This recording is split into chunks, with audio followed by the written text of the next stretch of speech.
За баярлалаа. Нэг Уртастай Батэрдэн гэдэг Сквадр аймагт төрж өссөн. Өвгдөөсөөс уламжлалын ирсэн бас өв зовлоод хийгээд өөрөө наач хөвгт байж байгаа одоо уяачлал шилжчихсэн байна. Өнөөдөр бас аймаг төрж өссөн аймагт ирж бас самраа алдартай байж аваад бас баяр төтөр маань болж байна. Баяртай. Унаачаас уяачлал шилжиж байгаа. Тэгээд би одоо бүгд тухаасаа хойш одоо нэг 20 жил мөртөө ер нь албагдж байна да. Унаачаас уяачлал хүртэл.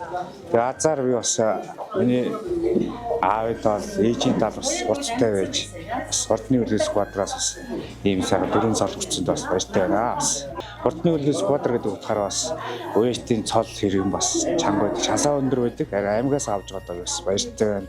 Морь өвдлөх ухааныг миний аавын тол бол ээжийн тал бас хурцтай байсны ашиг хүүхд байгаасаа уралдааж өгдөж одоо уяачлал шилжиж байгаа. Өнөөдөр бас эрхэм үндтэй цолоогоо бас зогсож байна. Бас энэ бол Сквадр аймагт хүн болд төрсний бас нэг гавьяа юм уу да гэж харж байгаа юм. За энэ жилийн амжилт гэвэл Бичгтийн боовдны 35 жилийн үед 2 ариг, Эрдэнэсын сумын 100 жилд бас 1 ариг 10 дотор хурдмаар ороод бас ийм амжилттай байгаа.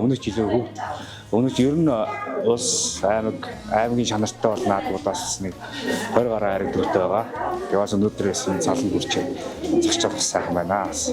Сквадрчуудаа бас моо жилдээ бас оол замыг ихтэй бас бүгд дэлгэрийн гам болон төрлөөр төвшөө гам болон байхыг бас ерөөлийг өөдөөд нөлөөлшүүлье.